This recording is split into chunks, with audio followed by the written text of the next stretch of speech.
His Majesty King Abdullah, His Royal Highness the Crown Prince, दोनों देशों के delegates, business जगत के लीडर्स, नमस्कार। फ्रेंड्स, दुनिया में कई देशों के साथ बॉर्डर्स तो मिलते ही हैं, कई देशों के मार्केट्स भी मिलते हैं, लेकिन भारत और जॉर्डन के संबंध ऐसे हैं जहां ऐतिहासिक विश्वास और भविष्य के आर्थिक अवसर एक साथ मिलते हैं। कल ही मैजेस्टी के साथ मेरी बातचीत का सार भी यही था। ज्योग्राफी को अपॉर्चुनिटी में और अपॉर्चुनिटी को ग्रोथ में कैसे बदला जाए, इस पर हमने विस्तार से चर्चा की। योर मैजेस्टी, आपकी लीडरशिप में जॉर्डन एक ऐसा ब्रिज बना है जो अलग अलग रीजन्स के बीच सहयोग और तालमेल बिठाने में बहुत मदद कर रहा है। कल हमारी मुलाकात में आपने बताया कैसे भारतीय कंपनीज जॉर्डन के मार्ग से यूएसए, कनाडा और अन्य देशों की मार्केट तक पहुंच सकती है। मैं यहां आई भारतीय कंपनियों से इन अवसरों का पूरा लाभ उठाने का अनुरोध करूंगा।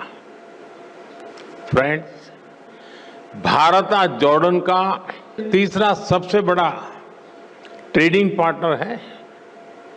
मैं जानता हूं कि बिजनेस की दुनिया में नंबर्स का महत्व होता है, लेकिन यहां हम सिर्फ नंबर्स गिनने नहीं आए, बल्कि हम लॉन्ग टर्म रिलेशनशिप बनाने आए हैं।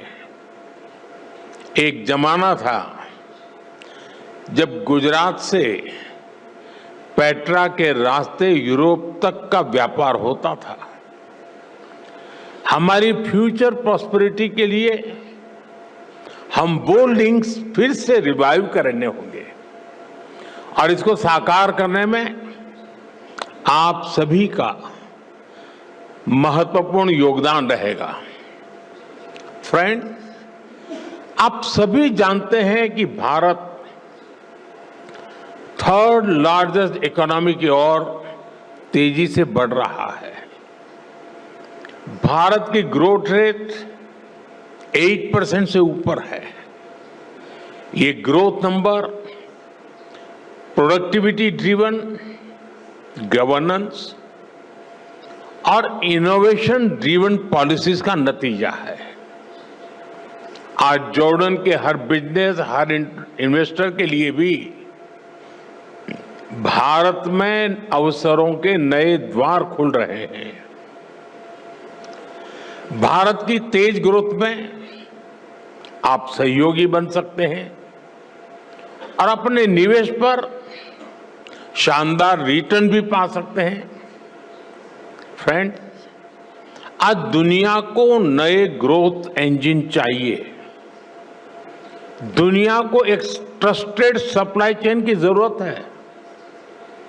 भारत और जॉर्डन मिलकर दुनिया की इस जरूरत को पूरा करने में बड़ा रोल निभा सकते हैं। मैं आपसी सहयोग के कुछ की सेक्टर्स की चर्चा आपके साथ जरूर करना चाहूंगा। ऐसे सेक्टर जहां विजन, वायबिलिटी और वेलोसिटी ये तीनों मौजूद है। पहला, डिजिटल पब्लिक इंफ्रास्ट्रक्चर और आईटी। इसमें भारत का अनुभव जॉर्डन के बहुत काम आ सकता है। भारत ने डिजिटल टेक्नोलॉजी को इंक्लूजन और एफिशिएंसी का मॉडल बनाया है। हमारे यूपीआई, आधार, डिजी लॉकर जैसे फ्रेमवर्क्स आज ग्लोबल बेंचमार्क बन रहे हैं। हिज मैजेस्टी और मैंने इन फ्रेमवर्क्स को जॉर्डन के सिस्टम से जोड़ने पर चर्चा की है। हम दोनों देश फिनटेक, हेल्थ टेक, एग्रीटेक ऐसे अनेक सेक्टर्स में अपने स्टार्टअप्स को डायरेक्टली कनेक्ट कर सकते हैं। एक शेयर्ड इकोसिस्टम बना सकते हैं जो हम आइडियाज को कैपिटल से और इनोवेशन को स्केल से कनेक्ट कर सकते हैं। फ्रेंड्स, फार्मा और मेडिकल डिवाइसेस के क्षेत्र में भी अनेक संभावनाएं हैं। आज हेल्थ केयर सिर्फ एक सेक्टर नहीं है, बल्कि एक स्ट्रेटेजिक प्रायोरिटी है। जॉर्डन में भारतीय कंपनियां मेडिसिन बनाएं, मेडिकल डिवाइस बनाएं, इससे जॉर्डन के लोगों को तो फायदा होगा ही। वेस्ट एशिया और अफ्रीका के लिए भी जॉर्डन एक रिलायबल हब बन सकता है। जेनरिक्स हो, वैक्सीन्स हो, आयुर्वेद हो या wellness, India brings trust and Jordan brings reach. Friends, अगला सेक्टर एग्रीकल्चर का है। भारत को ड्राई क्लाइमेट में खेती का बहुत अनुभव है। हमारा ये एक्सपीरियंस जॉर्डन में रियल डिफरेंस ला सकता है।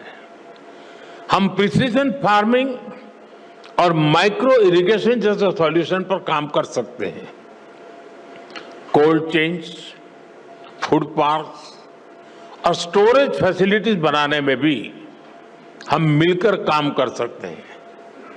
जैसे फर्टिलाइजर्स में हम ज्वाइंट वेंचर कर रहे हैं, वैसे ही अन्य क्षेत्रों में भी हम आगे बढ़ सकते हैं। फ्रेंड्स, इंफ्रास्ट्रक्चर और कंस्ट्रक्शन तेज ग्रोथ के लिए बहुत जरूरी है। इन क्षेत्रों में हमारा कोलैबोरेशन हमें स्पीड और स्केल दोनों देगा। हिज मैजेस्टी ने जॉर्डन में रेलवे और नेक्स्ट जनरेशन इंफ्रास्ट्रक्चर बनाने का विजन साझा किया है। मैं उनको विश्वास दिलाना चाहता हूं कि हमारी कंपनियां उनके विजन को साकार करने के लिए सक्षम भी हैं और उत्सुक भी हैं। कल हमारी मुलाकात में हिज मैजेस्टी ने सीरिया में इंफ्रास्ट्रक्चर रिकंस्ट्रक्शन की जरूरतों के बारे में भी बताया। भारत और जॉर्डन की कंपनीज इन जरूरतों को पूरा करने पर मिलकर काम कर सकती है। फ्रेंड, आज की दुनिया ग्रीन ग्रोथ के बिना आगे नहीं बढ़ सकती। क्लीन एनर्जी अब केवल विकल्प नहीं है, बल्कि एक नीड बन चुकी है। Solar, wind, green hydrogen, energy storage, इसमें भारत बहुत बड़ी इन्वेस्टर के रूप में काम कर रहा है। जॉर्डन के पास भी बहुत बड़ा पोटेंशियल है जिसे हम अनलॉक कर सकते हैं। ऐसे ही ऑटोमोबाइल और मोबिलिटी का सेक्टर है। भारत आज अफोर्डेबल ईवीज, टू व्हीलर्स और सीएनजी मोबिलिटी सॉल्यूशंस में दुनिया के टॉप देशों में से एक है। इस क्षेत्र में भी हमें ज्यादा से ज्यादा काम मिलकर करना चाहिए। फ्रेंड, भारत और जॉर्डन दोनों देश अपने कल्चर, अपनी हेरिटेज पर बहुत गर्व करते हैं। हेरिटेज और कल्चरल टूरिज्म के लिए भी दोनों देशों में बहुत अधिक स्कोप है। मैं समझता हूं कि दोनों देशों के इन्वेस्टर्स को इस दिशा में आगे बढ़ना चाहिए। भारत में इतनी सारी फिल्म्स बनती है, इन फिल्मों की शूटिंग जॉर्डन में हो या जॉइंट फिल्म फेस्टिवल्स हो, इसके लिए भी जरूरी प्रोत्साहन दिए जा सकते हैं। भारत में होने वाली अगली वेव समिट में हम जॉर्डन से एक बड़े डेलीगेशन की अपेक्षा करते हैं। फ्रेंड, ज्योग्राफी जॉर्डन की स्ट्रेंथ है और भारत के पास स्किल भी है और स्केल भी। दोनों की स्ट्रेंथ जब एक साथ आएगी तो इससे दोनों देशों के नौजवानों को नए अवसर मिलेंगे। दोनों देशों की सरकारों को उनका विजन बिल्कुल स्पष्ट है। अब बिजनेस वर्ल्ड के आप सभी साथियों को अपनी इमेजिनेशन, इनोवेशन और एंटरप्रेन्योरशिप से इसको जमीन पर उतारना है। अंत में मैं आपसे फिर कहूंगा, come let us invest together, innovate together and grow together. Your majesty, एक बार फिर आपका, जॉर्डन सरकार का और इस कार्यक्रम में उपस्थित अन्य सभी महानुभावों का मैं हृदय से आभार व्यक्त करता हूं। शुक्रान, बहुत बहुत धन्यवाद।